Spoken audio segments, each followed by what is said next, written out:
So, you want to build a save. No! No! No! No! That would be my first reaction to anyone who does. But my second one, I'm gonna be honest, I'd probably tell you to go for it. Building a save, no matter the type, is a pretty long and difficult process. And I would know because I'm speaking from personal experience after having just finished my own save and currently working on another one. But once you make it through that process, it's honestly a very rewarding one.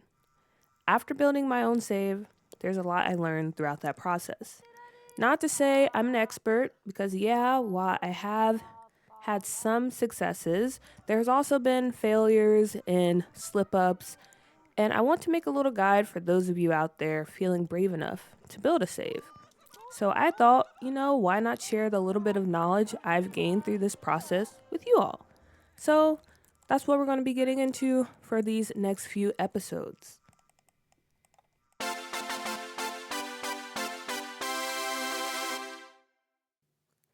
There are many different types of saves out there. Well, these are the three that I know. There's probably more, but anyway. The three types that I'm mainly aware of, and I guess you would be thinking about if you're building your own save, are base game, themed, and what I'm calling unlimited. Those are the three main types. So let's start off with base game. Base game saves are quite popular and are restrictive in pack use. So these are best for those of you who don't own that many packs. And for this save, you of course only use packs in their designated worlds.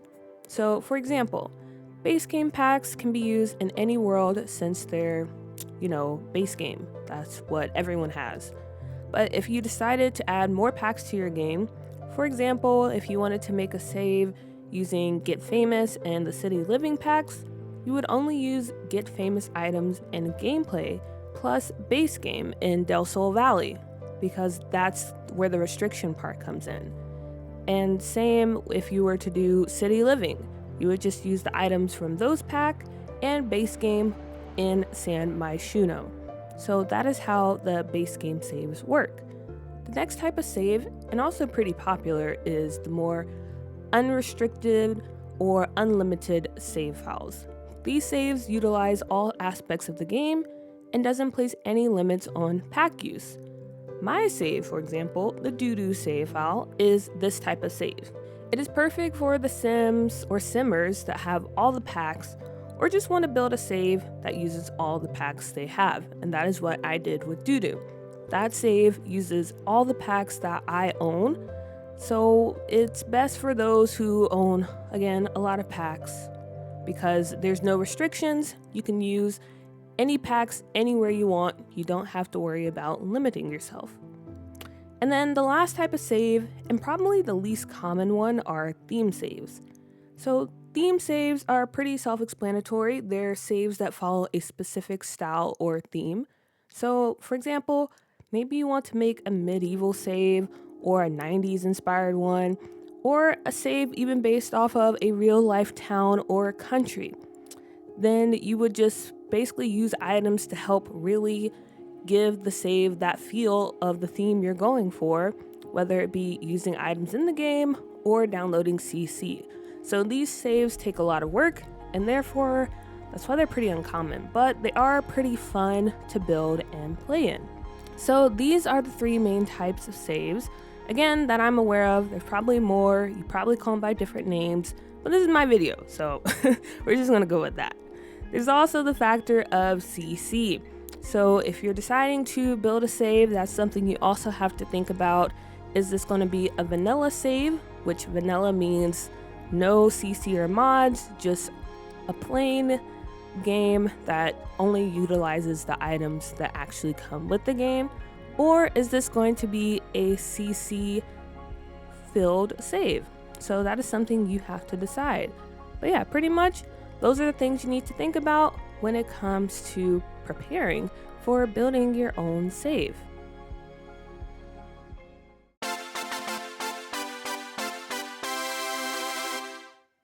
As with anything, the hardest part is getting started. When building a save, there are a few different ways you can start. First, if you want to start with a blank save file, you can download the Seriously Blank save file by Seriously Sims. It's a save file that provides you with a blank slate, so there's no lots, no townies, no nothing. This can be an intimidating option as you literally start off with an empty game. Like, I'm dead serious. There's nothing there. You download the save, everything is wiped out. But it's a good motivator to finish your save because you obviously can't play in it if there's nothing in it. So if you're the type that worries about you're going to start this project and maybe start slacking off and you need a little bit of motivation, then I suggest checking out Seriously Blank save file to kind of give you that push. But if you find starting with a blank save is too much and pretty intimidating, then you can do what I did. Replace as you go. All you have to do is open a new save and replace the lots and townies as you go. I opted for this method because, as I said, starting with a blank save can be a lot, especially if you're building a save for the first time. And I can't handle that pressure, okay? Looking at an empty save is very intimidating. For those of you who can do it, kudos to you. But I preferred the other method, just going in, replacing as I go. Because honestly, if you do it that way, you can also play in the save while you're building because the worlds aren't completely empty. There's still EA townies. So I think that's a good method if you're itching to play in it a little bit. And when you want to, just goof around some, take a break from building your save. But anyway, I digress. Once you choose your method, here are some useful tools you should also consider in helping your journey. Fellow simmer Rosanna TXT has actually created a really cool template to help you guys. For some reason, I didn't use that template, I made my own. But anyway, having an Excel sheet will help you to organize all of the information that is going into your save.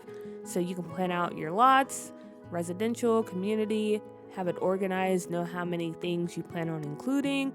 Also with your households, you can keep track of the number of Sims and pets to make sure everything is balanced. Then you can go into even more detail with each individual household. So for example here, I have the Goffs. I have listed out their occupation, relationships, skills, degrees, all those things because again, you're dealing with a lot of information when you're creating a save file, so it's important you have somewhere to organize all of that information to make sure you're getting the most balance out of your save file because you don't want too many families and not enough singles or too many community lots and not enough residential lots. So I would highly suggest using an Excel sheet to help plan out your save. There's also a few mods I would suggest getting to help out with your save, those being MC Command Center and UI Cheats. Honestly, you don't need mods in order to build a save, but these two mods specifically, I highly recommend. Highly. It will make your life so much easier, especially if you're planning to go really in-depth when creating your save. So let's start off with MC Command Center. If you are planning on redoing townies and setting up your own lore, MCCC is essential. It provides you with an easy way to add skills, degrees, relationships, and any other attributes you can think of to really help customize the townies of your save. There's a lot you can do with that mod. But most importantly, MCC has a helpful setting to help you essentially freeze your game. So if you ever need to spend time in live mode while building your save, you don't have to worry about your relationships randomly being deleted. You don't have to worry about townies popping out babies and all that stuff because it freezes time and you don't have to worry about anything going on that you don't want to happen. And then we also have UI Cheats. So UI Cheats also helps when you're setting up the details for your townies as well as other things. So instead of having to constantly put in cheats, you can simply click on things and make things happen that way. For example, you can use it to add funds to your household. You can change the weather, add milestones, relationship bits, so you can really customize the relationship between Sims, decide how these Sims react to each other, what sentiments they have, all those things at the click of a button. So again, you don't have to use cheats anymore. You can just use UI cheats to make your life that much more simple when building your save. There are also a few other mods I would recommend, but I would not rank them as highly as the others when it comes to necessity. Those mods are Twisted Mexie's Tool and Better Build and Buy. Then we have A Winged Llama's Empty Newcrest and Willow Creek. And lastly, clickable world mods that goes pretty hand in hand with the previous mods that I listed. So if you plan on doing a lot of building and want to really customize your world, honestly, you probably already have these mods in your game, that being Twisted Mexie's Tool and Better Build and Buy. But if you don't, those are what I think pretty essential tools if you're a builder and you're looking to do a lot of building in your save.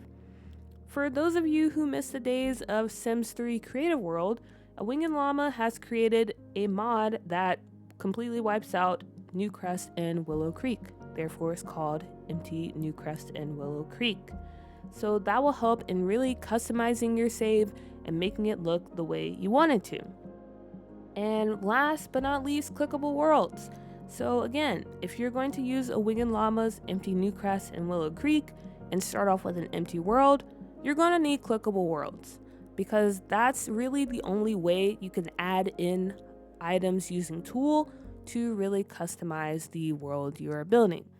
So again, those mods are not necessary. You don't need them, but it's something to look into if you're trying to get really creative and really make your save your own.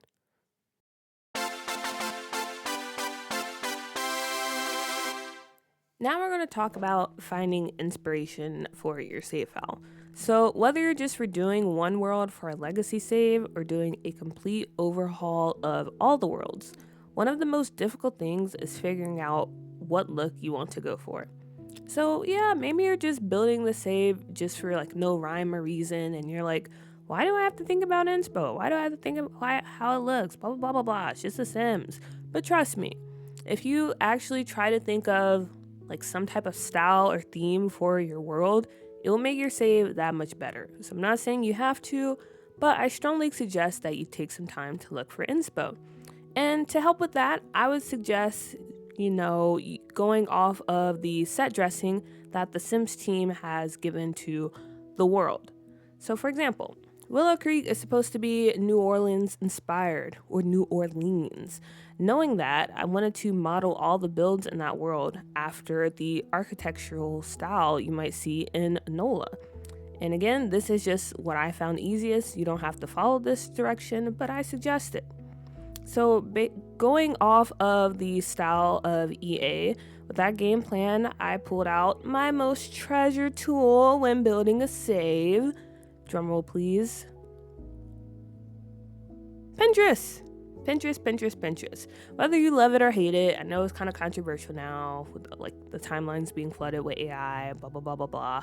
But I'm gonna be honest, Pinterest to me is still that girl. So guys, let's just give it up for Pinterest. I mean, that's my tool. It's my main. Okay, anyway.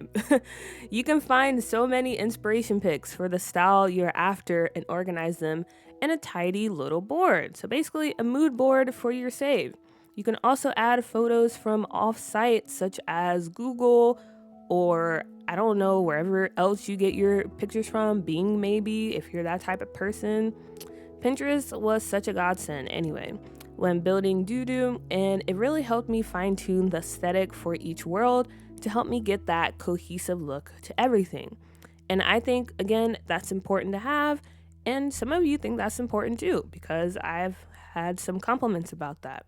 So yeah, having a mood board can really help you get that cohesive look you might be going after when it comes to your save file. But if you don't want to follow the theme set by the Sims team, as I mentioned earlier, as a way to kind of gather some idea or inspiration, and you rather go with your own look, that's completely fine. No one's saying you have to keep the same aesthetic or style inspo that the Sims team had in mind when building the game. So if you're looking to go a different direction, I would suggest start off thinking about the world as a whole. Again, let's use Willow Creek as an example. What is the story for this world? Is it a small country type of town, a big city, a sprawling suburbia? It's important to establish some type of theme for your world. Once you do that, look online for inspiration. Again, you don't need to be specific when you're doing your search. Just look for general ideas to help you really visualize what you might want this world to be. Then when you have some images saved of like those general concepts, that's when you start to dig deeper, because having those general images give you some type of idea, and then from there you can start to really pinpoint and focus on what you want the style to be when you're building your save. Then after that, with your overall theme for the world set, now it's time to think about the neighborhoods.